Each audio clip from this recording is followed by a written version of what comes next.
Sobat EB, balik lagi nih sama aku, Anggara, di program Talkshow Teras EB, tempat ngobrol paling asik, paling seru, dan pastinya paling informatif.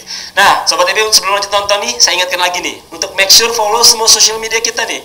Bisa follow kita di Twitter, di @visitbanten_id, follow Instagram kita nih di visitbanten.id, bisa add fanpage kita juga di Visit Banten. Dan gak lupa untuk like video ini dan subscribe channel YouTube Visit Banten. Aktifin notifikasi buttonnya biar kalian gak ketinggalan sama updatean-updatean dari kita. Oke Sobat EB, masih bersama Bu Linda dan juga Kang Ervin nih. Kita bakal ngobrol-ngobrol lebih lagi nih. Boleh. Mungkin dimulai dari Ibu ya? Ya. Nah Bu, sebenarnya kita tahu Bu ya, sekarang saat ini segala sesuatu itu memiliki standar Bu ya? Ya. Memiliki standar, memiliki barrel sendiri Bu. Nah untuk peran pemerintah Bu terhadap bidang SDM dan juga Ekraf sendiri Bu, seperti apa Bu mengenai hal itu? Baik. Sertifikasinya. Sertifikasi ya. Baik. Sebetulnya kita dalam hal sertifikasi sebetulnya tidak dalam keadaan yang baru terjadi sekarang yang sedang booming. Oke. Beberapa tahun yang lalu kita sudah mencoba mencarikan solusi di mana seluruh elemen yang berkaitan di sektor kepariwisataan, khususnya personal yang memang berada di naungan kami bidang SDM, wajib memiliki sertifikasi sebagai identitas yang memang diakui secara kedaerahan maupun di tingkat nasional. Contoh kecil, ketika kami merasa ingin seorang guide membawa wisatawan datang, ketika yang ditanyakan di era milenial ini banyak turis khususnya non Indonesia atau mancanegara atau luar negeri, mereka akan membuka di web itu bertanya, apakah guide ini sudah berstandar atau bersertifikasi dengan baik atau belum. Nah, hal ini sebetulnya sudah kami pikirkan dari semenjak pariwisata mulai bergejolak. Hanya karena memang dalam beberapa dekade ini, khususnya dalam kepemimpinan yang sekarang, kami lebih mengedepankan bukan di personalnya, tetapi di dalam pembangunan infrastruktur menuju tentang SDM yang akan dibawa pelatihannya dan yang lain, termasuk salah satunya adalah sertifikasi. Jadi ketika mereka sudah memiliki sertifikasi, mereka bisa membawa wisatawan dengan nyaman dan sudah memberitahu bahwa kami sudah tersertifikasi. Salah satunya di kami yang sudah sering kami berikan pemahaman wajib memiliki itu, selain Balawista, HPI, kami juga memberikan sertifikasi khusus di bidang kuliner. Hanya tadi kuota kami dari tingkat keadaan keuangan provinsi itu tidak bisa memenuhi seluruhnya, sehingga kami membagi-bagi siapa dulu nih yang harus disertifikasi. Dan alhamdulillah perlu mungkin kami kabarkan bahwa insya Allah dari semenjak mulai kami tahu Balawista melatih begitu ketatnya dengan pelatihan yang sangat luar biasa lama, kalau boleh dikatakan secara seorang ibunya, saya tidak tega. Karena kenapa? Secara fisikly mereka dituntut dengan keras. Itu hanya untuk mendapatkan sebuah sertifikasi. Contoh kecil yang saya harus gambarkan adalah tentang Balawista. Saya sempat waktu itu berkata, ini boleh, ini kehausan tidak? Ini kira-kira tercapai tidak? Mereka menjawab, Bu, tercapai, karena inilah standar kami, dan itu ada klasifikasinya, sehingga klasifikasi dari dasar, menengah, dan lanjutan. Dan kami insya Allah biasanya sertifikasi ini, kalau APBD kami tidak ada kuota tersebut, kami segera berkolaborasi, bersinergi dengan pemerintah pusat, sehingga kami meminta kepada Deputi Pengembangan SDM bahwa kuota Banten apakah bisa memberikan sertifikasi tersebut. Alhamdulillah beberapa kali kita sudah dapat mengawal, dan alhamdulillah juga untuk tahun ini insya Allah di bidang SDM akan memberikan sertifikasi khusus kepada kedua lembaga. Dua lembaga saja yang baru kami diberikan kepercayaan atau kuotanya ada, yaitu Balawista dan salah satunya adalah Himpunan Pramuwisata Indonesia. Ya, jadi insya Allah mudah-mudahan tahun ini akan ada dan direncanakan sekitar 100 orang. Oke, 100 orang untuk sertifikasi itu Bu ya? Ya. Berarti memang, dan Balawista sendiri memang standarnya memang tinggi Bu ya. Tinggi. Makanya itu pelatihannya dan juga pengembangan segala macam itu memang sangat amat berat, harus karena jadi frontliner juga ya Mas. Kalau saya sih berharapnya Kang Ervin jujur yang mau ikut menjadi anggota Balawista ini Kang Nong Banten. Kang Nong Banten. Nah kebetulan nih Sobat EB semua, saya juga ada jebolan dari Kang Nong Banten. Oh gitu, harusnya ikut karena kenapa? Selain mengajak wisatawan datang, diberikan keahlian yang lebih. Dan itu rencana saya ke depannya adalah mengkolaborasikan semua asosiasi atau lembaga untuk sama-sama ketika Balawista ada kegiatan, asosiasi lain harus tahu. Bahkan kalau bisa ikut di dalamnya, saling mengenal supaya satu sama lain mengetahui tentang tupoksinya, lalu sama-sama cinta pariwisata. Benar banget Bu ya, karena memang pariwisata sendiri itu stakeholdernya banyak kan Bu. Iya. Gak cuma satu pihak tapi banyak pihak. Banyak. Makanya itu memang harus saling bersinergi Betul, juga. betul. Ya. Kang Nong Banten di Balawista kayak luar biasa di Bapak. Ya, jadi harus ya sekalian kan dilatih gitu kan. terima ya kan, karena itu ketika pendaftaran kemarin juga kan mereka itu kabupaten kota usulannya. Jadi ketika masuk ke Balawista jangan salah, lenggak-lenggoknya Kang Nong ketika di Balawista belum tentu itu lolos dengan cepat ya, karena yang dilihat nanti lari, gimana cara renang terbaik, fisik, dan itu nggak boleh jadi cengeng ya. Harus strong. Sebagai tambahan juga untuk Sobat EB dimanapun berada, untuk sampai dengan kita melakukan sertifikasi atau uji kompetensi. Nah, itu sebetulnya ada persyaratan juga. Kalau di asosiasi yang lain kami tidak tahu ya, tapi kalau di Balawista sendiri ketika kita mau melakukan sertifikasi atau uji kompetensi itu minimal basic kompetensi training kita harus ada. Jadi memang harus diikuti mulai dari sistem pelatihannya. Jadi tidak mungkin melakukan sertifikasi kalau tanpa ada kegiatan pelatihan. Jadi ini yang luar biasa. Yang ya kebetulan saya juga seorang asesor kompetensi di sektor pariwisata. Ketika saya melihat lembaga-lembaga memang seperti itu, dan inilah yang memang menjadi different gitu, berbeda di dalam cara untuk melakukan sertifikasi, dan itu diwajibkan sebagai kelengkapan portofolio kita. Diwajibkan untuk memiliki sertifikat kelulusan pelatihan, baru boleh melakukan sertifikasi. Jadi sertifikasi yang dimaksud oleh Bu Kabid tadi bukan sertifikasi dalam bentuk pelatihannya, karena pelatihan sudah dilatih oleh Bu Kabid. Sudah 300 orang Bu Kabid melatih selama kepemimpinan beliau di Provinsi Banten di Dinas Pariwisata ini sudah ada 300 orang. Nah, jadi setelah 300 orang ini dilatih, memiliki sertifikat pelatihan, dinyatakan lulus dalam pelatihan, baru boleh melakukan sertifikasi. Jadi sertifikasi ini adalah tahapan lanjutan sebetulnya. Berarti nggak main-main sekali ya? Iya. Karena memang sebagai asuransi juga ya buat jadi pemandu dari Balawista itu sendiri. Buat make sure dari wisatawan, jadi ini orang udah certified banget gitu, jadi udah aman banget. Jadi tadi yang dimaksud oleh Bu Kabid, saya menambahkan, jadi sertifikasi kali ini itu bukan untuk pelatihannya, karena pelatihannya sudah dilatih oleh Bu Kabid dari jauh-jauh hari. Gitu. Sudah dilakukan. Sudah 2 tahun yang lalu kan hampir setiap tahun Bu Kabid selalu melatih Balawista hingga terkumpul sebanyak ini. Dan sekarang setelah semuanya terlatih, setelah semuanya memiliki keahlian, barulah dilakukan sertifikasi. Karena tidak mungkin melakukan sertifikasi tanpa ada pelatihan ya Balawista. Jadi sertifikasinya sertifikasi oblong jadi. Inilah salah satu tolak ukur nanti masyarakat juga bisa melihat kinerja Dinas Pariwisata selama ini sudah sejauh mana. Karena kami sebagai stakeholder kami juga harus menyampaikan kondisi yang sebenarnya memang seperti itu, dan inilah kita mencoba kolaborasi, dan wujud kolaborasi kita salah satunya yang kami rasakan selama ini seperti itu. Oke, luar biasa ya. Nah, untuk Bu Linda dan juga Kang Ervin nih, seperti yang kita tahu ya Bu ya, di 2020 mungkin 2021 juga era digitalisasi itu lagi bener-bener hype banget, lagi di hype banget. Sasaran target utama hampir semua sektor adalah milenial, seperti yang kita tahu ya. Nah, untuk dari Ibu dulu deh, dari bidang pengembangan SDM dan Ekraf, untuk approach ke milenial itu sudah sejauh mana Bu? Kita alhamdulillah didukung beberapa juga teman-teman. Milenial itu sepertinya jadi sasaran atau target bukan saja bidang SDM ya, hampir di seluruh bidang di Dinas Pariwisata. Karena kenapa? Milenial itu pesannya selalu cepat sampai. Bener. Dibandingkan dengan suasana yang informal atau lebih formal lagi.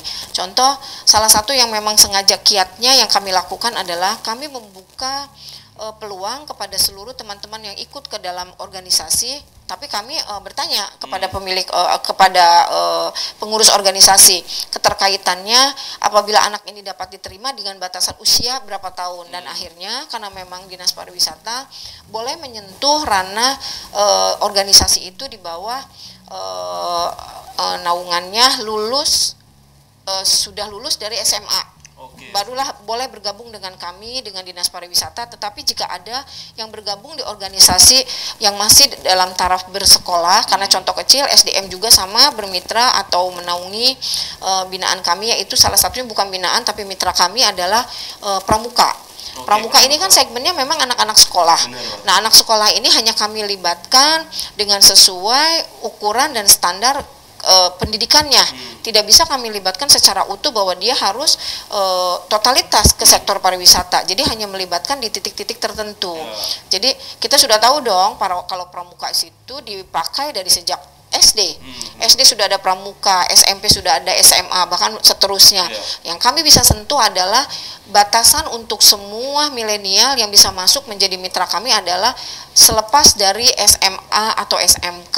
Baru kami bisa menyentuh di bidang SDM. Ya, baru bisa bergabung, bahkan boleh menjadi anggota organisasi. Seperti itu. Ada batasannya itu saja. Selebihnya bukan membatasi. Memang tidak boleh anak didik, bukan tidak boleh, tapi karena itu ada batasan di kami yang tidak boleh melibatkan anak didik, sehingga anak didik adalah wilayah kerja Dinas Pendidikan. Sudah ada standarnya. Ya, sudah ada Minimal ketentuan. SMA dan SMK baru bisa dirangkul kalau menjadi mitra dari Dinas Pariwisata itu sendiri. Nah, untuk Bala Wista sendiri, approach-nya sudah sejauh mana Mas untuk kaum milenial? Ya, tadi salah satunya dengan program kita di Balai Wista Nipres tadi. Jadi itu memang salah satu program unggulan kita memberikan edukasi bahwa setiap warga negara itu wajib memiliki ketahanan, ya terutama menyelamatkan diri sendiri mulai sejak dini tentunya ya. Jadi kenapa kegiatan tersebut Balai Wista memberikan edukasi kepada anak-anak sekolah tadi untuk kita memberikan peringatan gitu, warning kepada masyarakat bahwa memang ini harus mampu dari awal gitu. Jadi karena kita menyadari bahwa di Indonesia ini selain negara kepulauan adalah negara yang berbatasan dengan berbagai banyak terpaan. Nah, khususnya Banten. Kita Banten ini kalau ke bagian barat kita berbatasan dengan patahan vulkanik, patahan tektonik. Ada gugusan kepulauan vulkanik di sana. Ada banyak industri yang memang suatu saat akan beresiko nih terhadap kawasan pariwisata. Nah, maka dengan program kami di Balai Wista Nipres tadi, jadi kami berpikir ini memberikan edukasi yang dini untuk anak-anak generasi penerus kita nantinya gitu. Jadi ya bayangkan kalau suatu saat misalkan terjadi sesuatu, nah ini kan kita berpikir kontingensi gitu kan, berpikir masalah yang terjadi. Ketika terjadi sesuatu, nah masyarakat itu sendiri melalui anak-anak ini sudah bisa menyampaikan. Nah bagaimana caranya lari yang benar gitu, bagaimana caranya menyelamatkan diri yang baik, nah seperti itu. Nah ini ya program unggulan kami, dan itu hanya kami berikan kepada anak-anak memang masih usia sekolah tentunya. Di hari Sabtu dan Minggu saat mereka harus berekreasi. Nah, mereka bermain sambil berekreasi, sambil bermain dapat juga edukasi. Nah, jadi ada banyak, makanya mainlah ke kawasan pariwisata Banten. Temui Balai Wista di sana yang ada di posko-poskonya selain bisa berekreasi.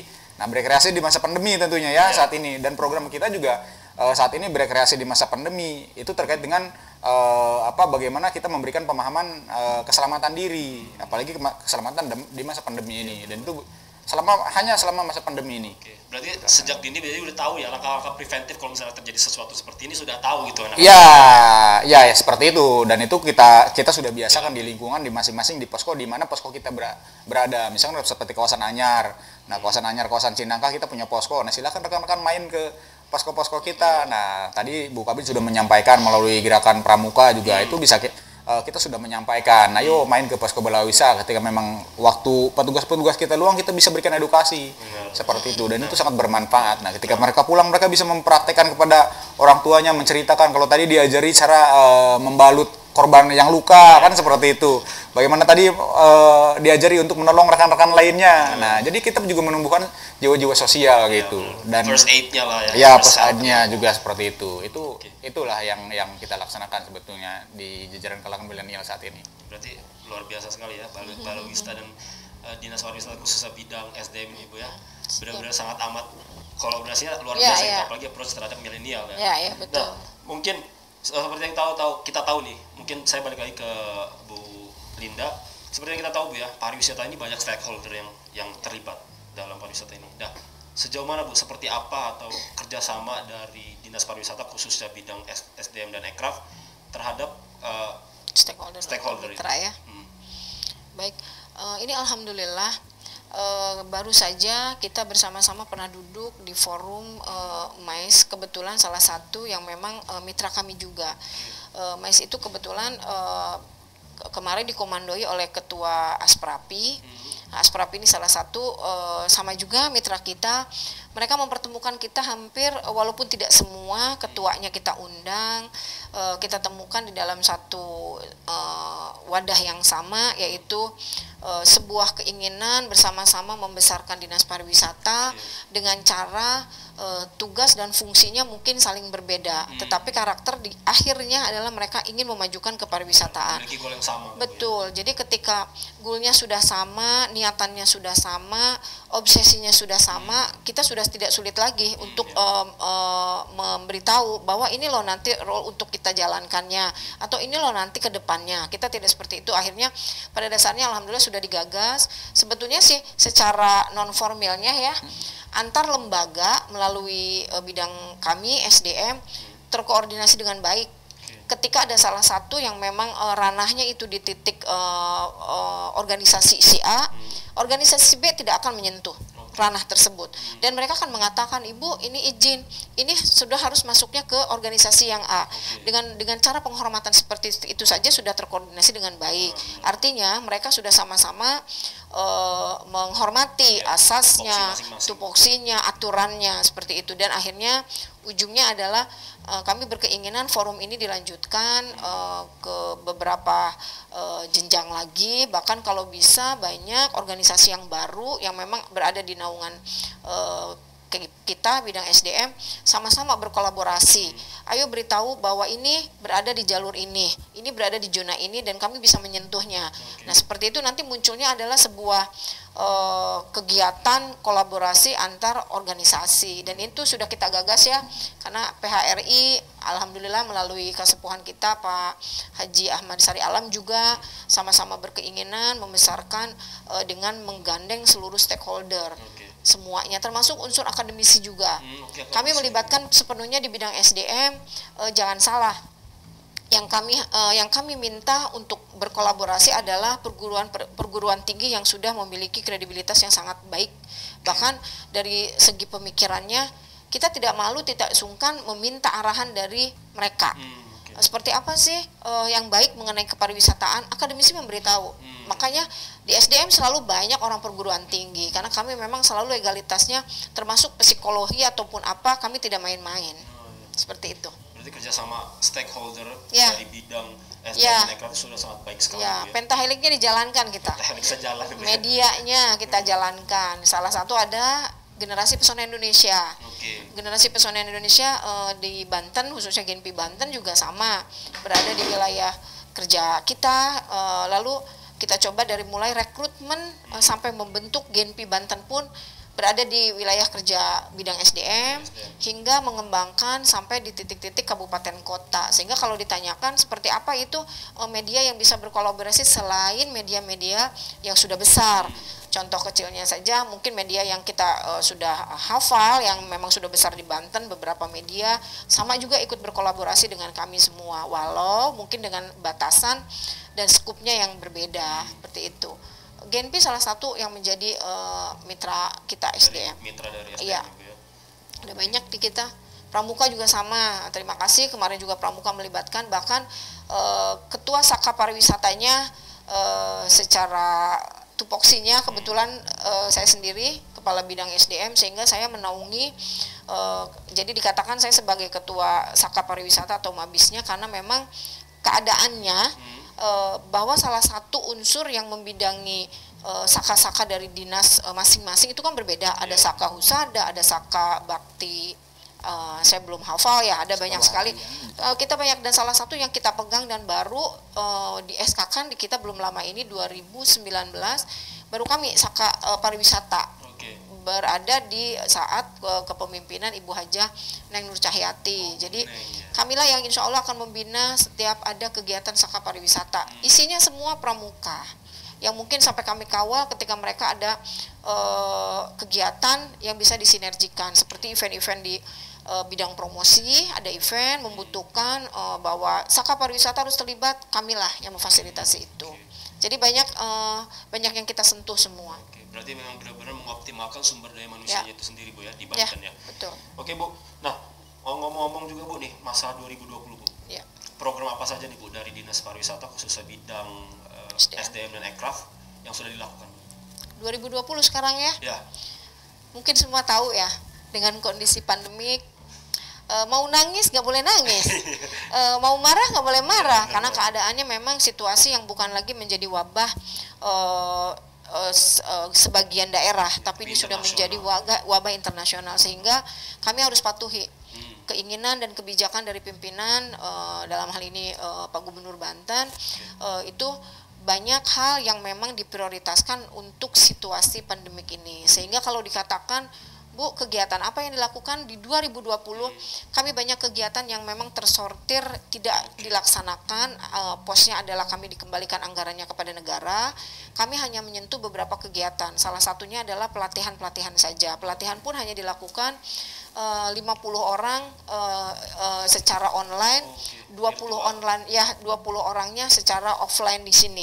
Jadi kami tetap mengikuti aturan dari Pak Gubernur bahwa tidak boleh melaksanakan kegiatan dengan banyak orang di ruang tertutup, apalagi mengundang, sehingga itu kami laksanakan semuanya. Dan kami dari 3 seksi masing-masing hanya ditinggalkan 1 kegiatan yang memang berada di ujung tahun ini sekitar bulan Oktober November. Salah satunya Kang Nong kami sudah laksanakan secara virtual juga, offline dan online. Lalu pelatihan ekraf, lalu yang satu lagi pelatihan tentang rencana sertifikasi, khususnya di salah satu lembaga, seperti itu. Oke, terus untuk tahun 2021 ini, Bu, kan udah nggak berasa banget nih, Bu, ya? Mau berakhir juga kan, ya. 2020. Pastinya kan dari bidang SDM dan ekraf sendiri sudah membuat program atau strategi baru gitu. Nah, mungkin program apa saja nih, Bu? Apakah ada gebrakan baru atau breakthrough baru, atau mungkin sama seperti 2020 gitu? Jadi sebagiannya bukan lebih kepada gebrakan baru, akan tetapi kegiatan ini yang sempat tertunda di 2020, ada sebagian yang diloloskan untuk kita kerjakan di 2021, tetapi dengan konsep penerapannya secara new normal. Atau kita harus mengetahui bahwa kita hidup sekarang harus berdampingan dengan sebuah kejadian, yaitu pandemik ini, sehingga nanti ketika 2021 tidak ada yang kami rubah secara khusus, tidak ada yang kami kurangi secara khusus, tidak ada. Hanya kami harus bersinergi dengan kondisi dimulai dari kita sendiri, bahwa kami harus mengetahui new normal ini ada loh, new normal ini harus kita terapkan loh. Jadi caranya adalah, kelebihannya kita harus membuat diri kita lebih sehat dulu, baru kita kembangkan kepada yang lain. Contoh yang lainnya apa kegiatannya? Kami tetap melaksanakan program-program yang sempat tertunda di 2021. Akan tetapi perbedaannya 2020 ya. 2021 ini kegiatannya kami diberikan kesempatan untuk mensertifikasi. Ada beberapa yang bisa kami sertifikasi, tapi kami uji kompetensinya, tapi itu pun dengan batasan. Dan insya Allah jika 2021 belum tersentuh semua lembaga atau stakeholder ini, mohon doanya, barangkali nanti kami usulkan di tengah tahun atau nanti di tahun 2022, karena kami tetap harus menunggu instruksi dari pimpinan. Benar, seperti itu. Harus memang ngikutin dari atas selalu, ya, sesuai dengan aturannya, ya. Dan mungkin untuk Balai Wisata itu sendiri, Mas, 2021 nih, Mas, untuk SDM-nya apa nih, Mas, rencana atau program-program yang sudah disiapkan? Ya, yang pasti yang pertama terkait dengan pematangan sumber daya kita ya, pelatihan itu pasti ya, pelatihan itu rutin, baik itu di provinsi atau kabupaten, karena kami kan di sini tersinergi, dan kebetulan juga kita tersinergi dengan rekan-rekan di kementerian. Jadi terkait dengan pelatihan ini menjadi hal yang mendasar ya, hal yang mendasar yang memang selalu kita laksanakan setiap tahun. Nah, tadi juga sudah ditambahkan oleh Bu Kabid. Yang kedua nanti sertifikasi ya, sertifikasi. Dan yang ketiga, kita mudah-mudahan pandemi ini berakhir ya, sebetulnya di 2020 ini, agar 2021 nanti kerjasama bilateral kita dengan beberapa negara tadi terbuka kembali gitu kan, karena memang ini sudah benar-benar dibutuhkan dengan kondisi yang ada. Rekan-rekan dari Dubai itu sudah meminta kepada kami, bahkan sudah sempat bertemu perwakilannya di sini di kantor dinas pariwisata ya, sudah datang ke sini secara langsung meminta bantuan kami untuk kami bisa mengisi kekosongan pekerjaan di sana kan, karena memang mereka membutuhkan, dan mereka hanya meminta dan merekomendasikan tenaga kompeten di bidang keselamatan yang dipekerjakan di Dubai, khususnya di kawasan Atlantis Water Park Palm Resort, itu hanya yang dilatih oleh Balawista. Jadi mereka tidak memberikan rekomendasi. Jadi ada 2 negara ya yang memang memberikan rekomendasi itu, satu dari Dubai, kedua dari Amerika, yang mereka harus menggunakan tenaga kerja dari Balawista. Nah, ini yang jadi pekerjaan utama kita gitu. Jadi bagaimana nanti itu bisa kita penuhi ya tergantung kondisi pandemi ini, apakah nanti sudah selesai kah di 2021 atau memang masih tetap seperti ini. Karena kalau memang masih tetap seperti ini ya depending lagi. Masih tetap depending gitu. Sedangkan di sana sudah kritis, mereka meminta bantuan kita sangat urgent sekali gitu, dengan kondisi mereka sudah mulai operasional lagi kan. Sementara kita tidak bisa mengirimkan orang gitu. Karena ada pandemi gitu. ini. Dan itu juga salah satu kebanggaan kita bahwa ya kita direkomendasikan oleh 2 negara harus menggunakan tenaga yang dilatih oleh Balawista.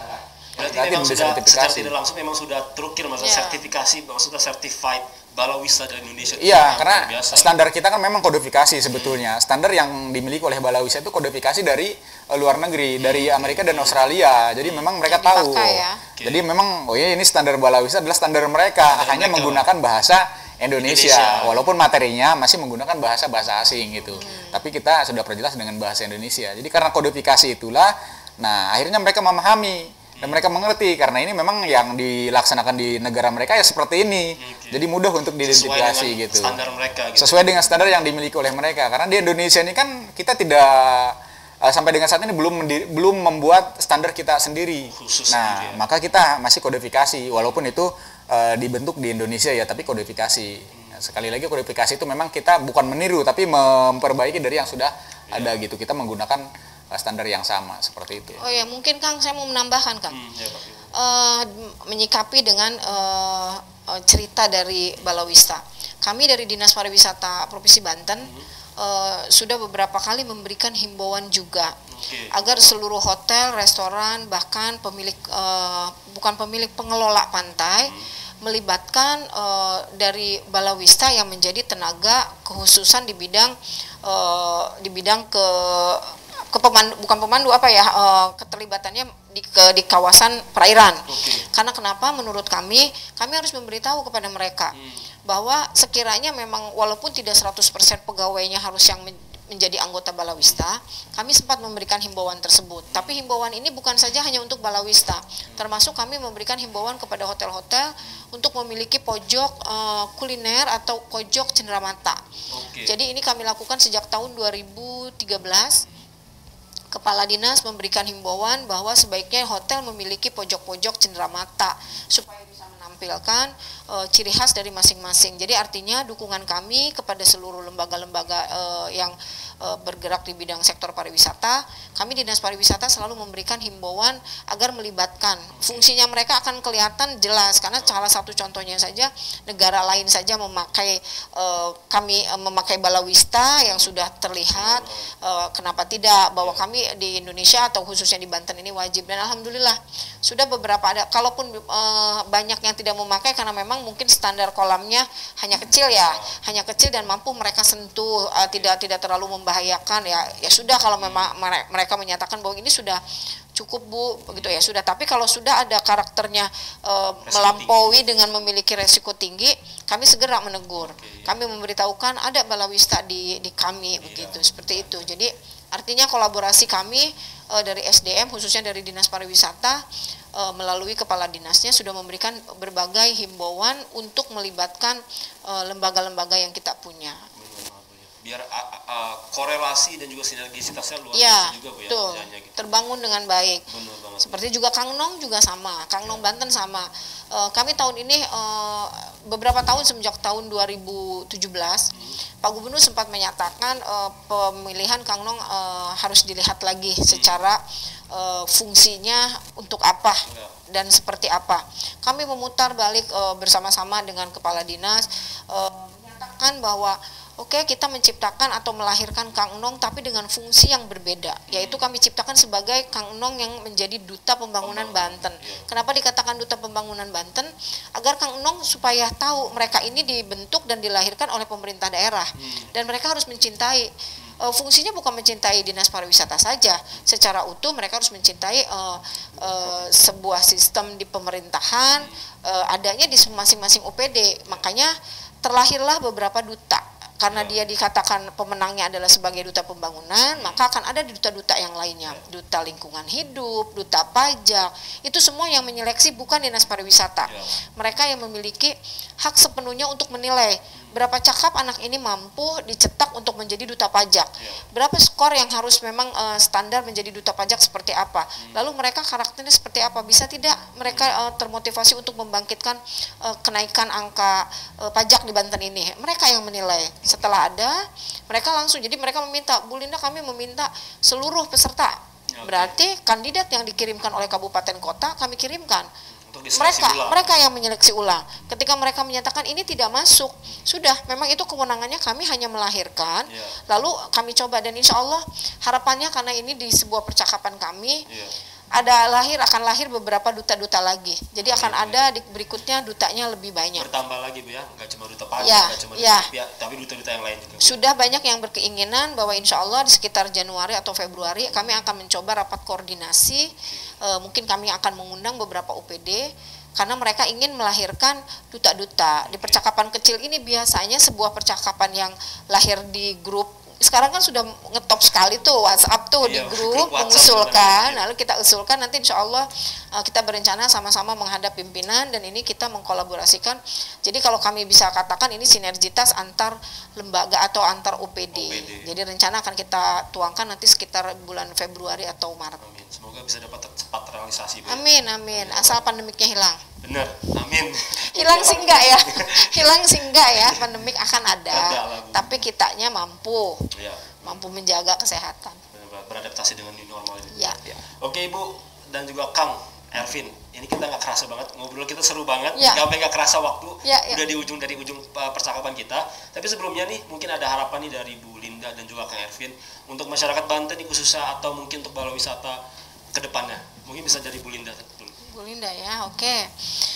Kalau dari kami mungkin dari secara tugas pokok saja dari bidang SDM, kami berharap untuk lembaga-lembaga yang kebetulan bergerak di bidang pariwisata, mudah-mudahan tahun depan atau tahun 2021 menjadi sebuah kesatuan di mana sama-sama berkeinginan memajukan kepariwisataan tanpa membesarkan ego dan kemampuan masing-masing lembaga.